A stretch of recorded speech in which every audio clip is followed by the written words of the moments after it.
Chers amis d'Ivoire TV, bonsoir, merci de suivre Ivoire TV. Dans le cadre des émissions d'Ivoire TV, bien sûr que ce soit nous recevons dans nos studios des autorités religieuses qui vont nous parler d'une conférence à venir. Cette conférence qui aura lieu bien sûr le 28 juillet ici à New York. J'ai avec moi ce soir le docteur Okosi. Le docteur Okosi, il est le président fondateur de l'église Promised Land Empowerment Network. Il nous dira tout à l'heure ce que c'est, pourquoi Promised Land et Empowerment Network. Et bien sûr avec le docteur Okosi, j'ai le pasteur Dali Lezou, qui est le responsable de cette même église, bien sûr ici à New York. Et puis, bien sûr, nous avons une dame avec nous ce soir, c'est le pasteur Marie-Agnès Ronaldo, qui va nous joindre tout à l'heure. Alors, docteur Okosi, bonsoir. Pasteur Dali, bonsoir. Bonsoir. Voilà, merci de nous rendre visite dans nos studios. Merci. Mais avant que nous ne commencions cette émission, bien sûr, nous sommes réunis ici dans un cadre de Dieu. Alors, nous ne pouvons pas, bien sûr, avancer davantage dans nos propos sans confier ce moment précis au Seigneur. Oui. Donc, docteur Okosi, c'est vous qui allez faire la prière? Oui. Ok, allez-y, docteur. Nous prions. Seigneur Tout-Puissant, Créateur des cieux et la terre, Seigneur, nous te remercions, nous te rendons grâce pour ce network, cette station. Seigneur, nous bénissons cette station, cette émission, et nous prions que tu les élèves au niveau où ils doivent être. Seigneur, nous prions afin que tu bénisses cette interview, afin que tout ce qui va se passer, Seigneur, soit sous ton autorité, sous ton contrôle. Seigneur, que ce que tu veux que nous disons aujourd'hui, Seigneur, que ça soit clairement exposé au nom de Jésus. Amen. Alors, pasteur, bonsoir. Bonsoir. Voilà, et je crois que vous allez nous parler un peu de True Empowerment, True Deliverance.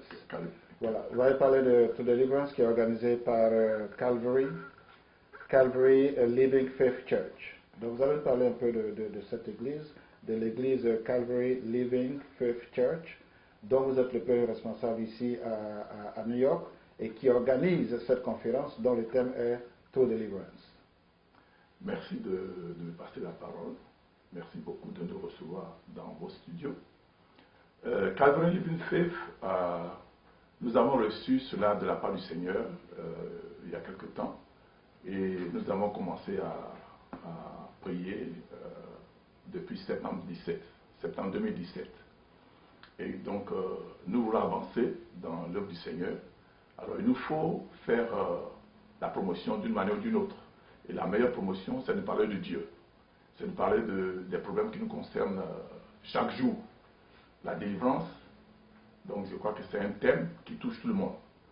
Lorsque nous savons que nous venons tous avec des origines diverses, nous avons besoin de connaître la parole, parce que c'est la parole qui délivre. La parole qui délivre. Donc je pense que le docteur Okosi va en parler tout à l'heure davantage, parce que c'est lui qui est le conférencier. Mais concernant Calvary Living Faith, nous avons une mission qui est de parler de la croix. Ce que Jésus-Christ a fait à la croix. C'est là notre première mission. Ce que Jésus-Christ a fait à la croix. Cette vie que Jésus a donnée, nous a donnée à la croix.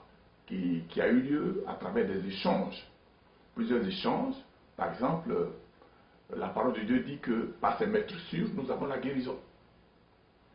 Donc, nous parlons de tout cela. Nous mettons l'accent sur la guérison, sur tout ce que le Seigneur a fait pour nous à la croix de Golgotha, au Calvaire. Alors, c'est dans ce sens-là que, bien sûr, vous organisez pour faire la promotion de Calvary Living Faith Church.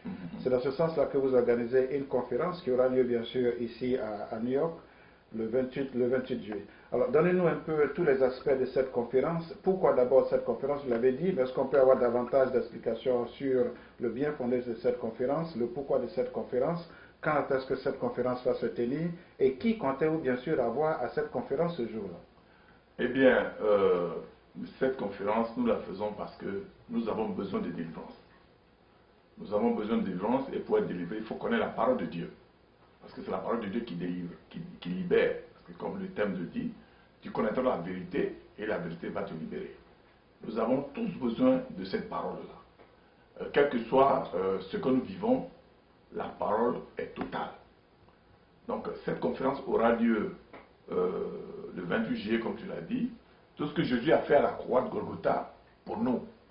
Nous avons le mandat d'enseigner à nos frères, à ceux avec qui nous vivons dans cette communauté, pour leur enseigner cette vie dont même les apôtres ont parlé à l'ange lorsque Pierre et Jean étaient emprisonnés et que l'ange est venu les délivrer. Il leur a dit, allez, tenez-vous dans le temple et parlez au peuple de cette vie-là. Justement, c'est la vie que Jésus a acquise à la croix de Golgotha. C'est de cette vie-là que nous parlons. Donc, il y a beaucoup de choses qui ont lieu, mais puisque on va en parler le jour de la conférence même, nous n'allons pas dévancer ce que nous allons dire déjà ce jour-là. Alors, docteur Kossé, je pense que tout à l'heure, le pasteur Dali a dit quelque chose personnellement qui a retenu mon attention. C'est que vous avez un rôle de pédagogue, vous avez un rôle d'enseignant, parce qu'il a utilisé le mot tout à l'heure, enseigner. Vous avez un rôle de pédagogue, vous avez un rôle d'enseignant. Et c'est dans ce cadre pédagogique que vous allez prononcer cette conférence.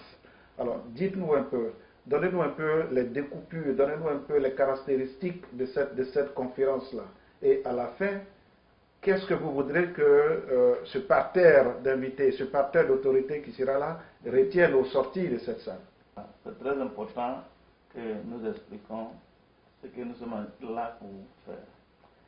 Et d'abord, si nous voyons dans la communauté, même dans le pays d'où nous venons, notre cher pays, la Côte d'Ivoire, la plupart des familles, au village ou bien en ville, ils vont chez les Kramoko, comment on l'appelle, Marabout, pour se protéger, n'est-ce pas? Bon, Dieu nous a donné quelque chose qui est mieux que ça. Et nous voulons montrer à ces gens que ce n'est pas la peine d'aller chez le marabout, ce n'est pas la peine d'aller chez les Égyptiens, ce n'est pas la peine d'aller dans tout ça là. Dieu peut résoudre ce problème-là. Mais il y a une condition. La condition, c'est que nous devons être obéissants à la parole de Dieu et à la voix de Dieu. Donc, une fois que le peuple sait cela, maintenant, c'est une question qu'eux-mêmes peuvent résoudre. S'ils peuvent résoudre ce problème, on n'a plus besoin de nous mettre dans cette logique d'aller voir des gens qui ne vont pas vous aider, n'est-ce pas? Donc, c'est que nous sommes en train de montrer la vérité. La vérité, la Bible dit, vous connaîtrez la vérité et la vérité va vous affranchir. Donc, nous montrons la vérité, nous allons dire aux gens que si vous voulez seulement être délivré, mais vous ne voulez pas être commis, vous ne pouvez pas être délivré continuellement. Donc, bon, comme on ne peut pas aller tellement dans les détails, mais ce qu'on doit clairement dire ici, c'est que c'est dans la parole de Dieu et dans l'obéissance que nous pouvons atteindre la vraie délivrance. La délivrance qu'on reçoit aujourd'hui, on est malade et on est guéri, mais après ça, il y a d'autres problèmes que nous avons. Ça ne guérit personne, n'est-ce pas? Ça ne guérit personne. Et nous voulons que les gens soient guéris une fois pour tous. Ça veut dire qu'ils doivent obéir à la parole de Dieu et doivent obéir à la voix de Dieu continuellement. Être obéissant continuel afin qu'ils puissent garder cette délivrance qu'ils ont reçue. Bon, on va aller beaucoup plus en détail, mais c'est l'essence de ça. Et tout ce que nous recevons en tant que délivrance, ici c'est une guérison, que ce soit les démons qui sont pas tout ça là, ça fait partie de la délivrance. Mais il faut pouvoir garder cette délivrance. Et pour garder cette délivrance, nous devons être obéissants à la parole de Dieu, nous devons entendre la voix de Dieu et obéir à cette voix. Alors, Dr. Kossé, vous êtes le président de Promised Land Empowerment Network. Voilà. Dites-nous un peu, vous avez une église à Chicago. Oui, vous avez 5 églises en Côte d'Ivoire. Alors, dites-nous un peu, d'où vous êtes véritablement venu cette vision de créer Promised Land Empowerment Network, et puis qu'est-ce que vous différencie un peu des autres églises? Merci de cette question. Avant de commencer, quand j'ai reçu la vision, c'était un rêve. Dans le rêve, il y avait beaucoup de voitures, il y avait un chemin, une voie goudronnée qui était libre, et puis le moment qui suit, tout était embouteillé. Et ce que j'ai reçu de ça, c'est qu'il y a beaucoup de ministères qui vont rentrer dans le ministère, beaucoup de personnes qui vont rentrer dans le ministère, et ils vont avec des raisons différentes, des raisons qui n'ont rien à voir avec ce que Dieu veut qu'ils fassent. Et avec cela, on a, c'est comme si il y a beaucoup de choses qui font la même chose. Donc si le Seigneur appelle quelqu'un à faire le même travail, on va le voir comme la même chose. Donc pour pouvoir être différent, il faut que la personne qui veut vraiment faire l'œuvre, il doit écouter la voix de Dieu et exécuter la voix de Dieu comme Jésus l'a fait. Jésus n'a jamais décidé de lui-même pendant qu'il faisait son œuvre sur la terre. Il n'a jamais décidé, il n'a jamais pris d'initiative. N'est-ce pas? Il n'a jamais pris d'initiative. Ça veut dire qu'en tant qu'homme de Dieu, nous ne devons jamais prendre l'initiative sans qu'on puisse recevoir du Seigneur. Le livre de Proverbes chapitre 3, verset 5 à 6, ça dit clairement, il faut faire confiance totalement au Seigneur et ne pas nous faire confiance à nous-mêmes, mais dans toutes choses que nous faisons, de reconnaître le Seigneur afin qu'il puisse nous guider. Donc c'est la voie que le Seigneur Jésus nous a donnée. Et c'est cette voie-là que nous voulons suivre. Nous voulons suivre cette voie-là. Et aussi, je peux ajouter sur ça que même au commencement, dans le livre de Genèse, il y a l'arbre de vie et puis l'arbre de la connaissance du bien et du mal. L'arbre de vie, c'est vivre connecté avec Dieu. Et Dieu est en train de prendre les décisions et nous exerçons tout ce que le Seigneur nous dit de faire.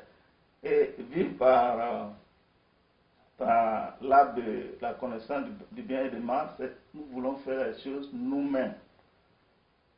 Quel que soit ce que c'est, si nous décidons de faire quelque chose sans Dieu, nous sommes en train de faire le même péché que Adam et Ève ont fait au début. Donc nous voulons enseigner cette vérité-là. Nous voulons que les chrétiens puissent vraiment comprendre cette vérité et ne pas tomber dans le même piège que Adam et Ève. Pour comprendre comme ce que le Seigneur Jésus dit, il dit que nous allons faire plus grandes choses quand lui va partir. Comment est-ce qu'on peut faire ces grandes choses? Le minimum, c'est qu'on puisse faire ce que lui il a fait. Le minimum.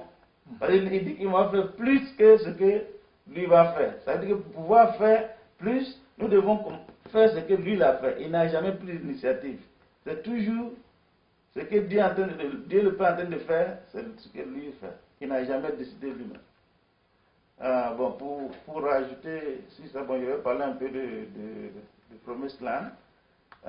Promised Land, c'est un ministère, c'est un réseau. C'est un réseau et l'objectif c'est de créer, de mettre les hommes de Dieu ensemble, d'abord, et les hommes de Dieu que le Seigneur a appelés, qui veulent faire le travail avec un bon cœur, pas parce que il veut gagner de l'argent, ou il veut créer un petit royaume. Non. Les gens que le Seigneur a appelés, ils sont commis à faire ce travail-là. C'est un réseau que nous avons commencé. Et on a, les œuvres qu'on a commencé, comment on appelle ça, planter les églises, ça fait, ce n'est qu'une partie. L'autre partie, c'est qu'on fait des traductions d'œuvres chrétiennes. Et on a la traduction qu'on a fait il y a 2 ans. On a fait une traduction de cours, ça fait 26 cours que les universités partout dans le monde utilisent. Ceux qui parlent le français. Donc, de temps en temps, je reçois des messages pour me remercier que nous avons mis à la disposition des francophones ce livre qui est partout dans le monde, tout en Afrique, en Asie, tout ça. Donc Ça fait partie des choses que nous avons faites. Et ici, à New York, le pasteur, c'est un fils spirituel. Et donc, quand le Seigneur m'a amené ici, il m'a amené pour une raison, c'est pour que nous puissions planter cette église ici, pour pouvoir aider la communauté locale, la communauté dans laquelle nous savons qu'il y a beaucoup de divisions, nous savons qu'il y a beaucoup de choses qui sont passées, les gens sont découragés d'aller à l'église à cause de certaines choses.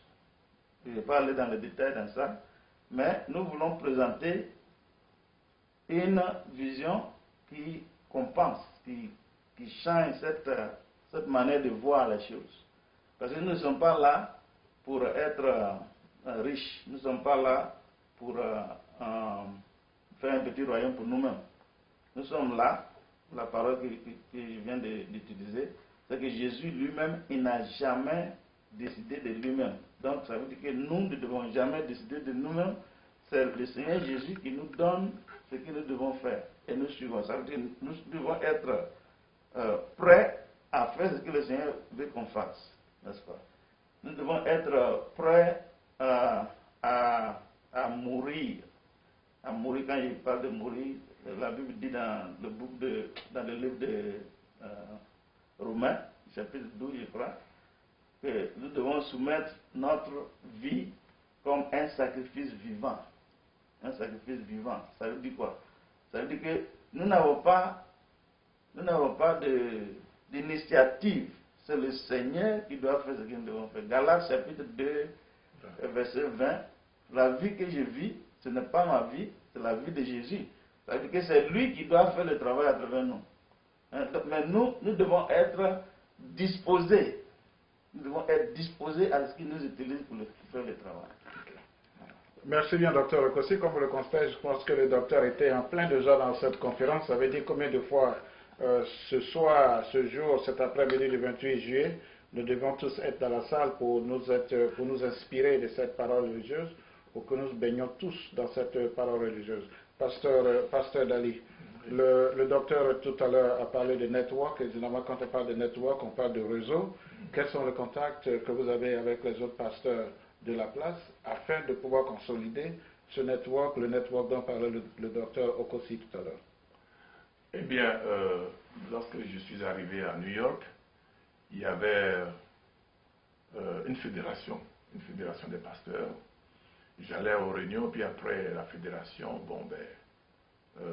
la fédération, elle existe toujours, elle est en train d'être réanimée actuellement. Et je fais partie. Et je crois qu'elle va bien, elle se porte bien. Les pasteurs sont ici. Chaque lundi, nous avons une réunion une réunion téléphonique de 23h à minuit, quelquefois après minuit. Donc je pense que les relations actuellement sont bonnes et nous comptons les améliorer. Les responsables comptent améliorer ces relations-là entre les pasteurs. Parce que nous croyons qu'il ne doit pas y avoir de division. C'est pour ça que j'ai adhéré totalement à cette fédération. Pasteur, je vous annonçais tout à l'heure. Alors, dites-nous un peu, quelles sont les dispositions qui ont été prises pour cette conférence qui aura lieu le 28? Et puis, vous allez aussi lancer un appel, vous allez inviter tout le monde à venir à cette. Mais quelles sont les dispositions qui ont été prises? Quelle serait la caractéristique, quelle serait la particularité de cette conférence en ce soir du 28 juillet? Et cette conférence qui aura lieu de 16h à 21h. Donnez-nous un peu plus d'informations là-dessus. Eh bien, je vous remercie déjà pour nous avoir invités. Et merci Seigneur pour Ivoire TV. Et merci de m'avoir donné la parole. Eh bien, nous avons déjà pris pas mal de dispositions par rapport à la conférence qui va commencer le samedi 28 à partir de 16h jusqu'à 21h. Et déjà, nous avons déjà contacté les personnes pour nous accompagner dans l'organisation de cette conférence. Nous avons plus ou moins touché certains pasteurs et des musiciens pour nous aider pour que la soirée serve vraiment pour la gloire de notre Seigneur Jésus. Et donc, voilà, en substance, ce que je peux dire. Et l'appel que je peux lancer, c'est, comme le terme le dit, vous connaîtrez la vérité et la vérité vous affranchira. Parce que beaucoup de personnes ont accepté le Seigneur. Mais comme ils ne connaissent pas la vérité, ils ne vivent pas le règne du Seigneur. Ils vont à l'église, ils vont servir le Seigneur, parce qu'ils croient que servir le Seigneur, c'est ça qui peut leur donner la délivrance. Mais non, tu peux être servi comme Marthe, ou tu peux être au pied du Seigneur comme Marie, et recevoir la bénédiction, la vérité qui te libère. Et c'est pour ça que oui, nous organisons cette conférence, pour que les gens qui viennent, qui sont fatigués et chargés, qui sont fatigués de tous ces problèmes qu'ils vivent, ils sont dans l'église 20 ans, 10 ans, 5 ans pour certains, mais ils ne reçoivent rien. Ils se demandent même si la vie chrétienne, c'est une réalité. Si ce n'est pas un fake. Mais non, je suis là pour dire que la vie chrétienne, la marche avec Jésus, c'est la vérité. Et qu'on reçoit la vie au travers de Christ. Parce que moi, quand vous allez arriver, il y aura des témoignages. Moi, j'étais une musulmane avant. Et par la grâce de Jésus aujourd'hui, je prêche la parole. Cette même vérité qui m'a libérée, elle peut encore te libérer aujourd'hui. Viens et tu verras ce que Jésus peut faire. Ne sois pas comme moi. Qu'est-ce qu'il peut y avoir à Jérusalem? Qu'est-ce qui peut venir de Nazareth? Il y a de bonnes choses qui sortent de Christ. Il y a de bonnes choses qui sortent de Christ. Viens seulement écouter la vérité. Et tu recevras la liberté. Et tu seras affranchi de tout. On dit qu'il y a faux pasteurs. C'est vrai. Mais s'il y a faux pasteurs, c'est parce qu'il y a des vrais pasteurs. Viens. Et viens recevoir la délivrance qui te rendra libre. Merci. Alors, voilà, je ne sais plus, pasteur Marie-Agnès Ronaldo, vous avez tout dit. Alors, je voudrais que vous reveniez sur la date de l'événement, que si vous nous donniez l'adresse exacte, et puis bien sûr, s'il y a un contact, voilà, donnez aussi, vous pouvez regarder directement la caméra. Voilà. Eh bien, je vais vous donner les différents contacts. D'abord, je commence par celui du pasteur Lézou Dali. Le téléphone, c'est le 646 664 55 87. Je réponds. 646 664 55 87. Moi-même, mon numéro, le pasteur Gomez Reynaldo, 646 639 91 05. Je réponds. 646 639 91 05. Celui de l'apôtre Okosi, le 815, le 342 20 22. Je reprends. 815 342 20 22. Pour plus d'informations, vous êtes libre de nous appeler.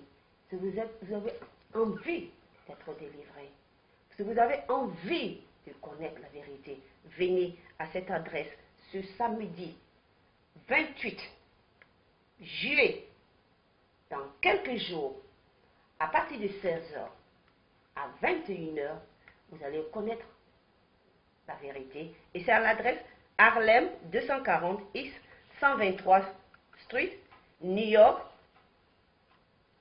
au corner entre la 2nd Avenue et 133 Street. C'est de 16h à 21h. Allons-y tous, puisque moi je serai, Ivoire TV, il sera pour immortaliser cet événement. L'adresse, comme le disait tout à l'heure le pasteur Marie-Agnès Reynaldo, c'est le 240 East 123 Street, c'est ici à New York. Les zip codes, c'est 10035. Et comme je le disais, pour me répéter, c'est de 16h à 21h. Le thème de cette conférence, c'est « Venez connaître la vérité et la vérité vous affranchira ». Bonsoir, dormez bien, c'était Jean-Marc Kwasi depuis le studio d'Ivoire TV. Vous l'avez découvert ici. Que vous avez découvert Ivoire TV. Ivoire TV.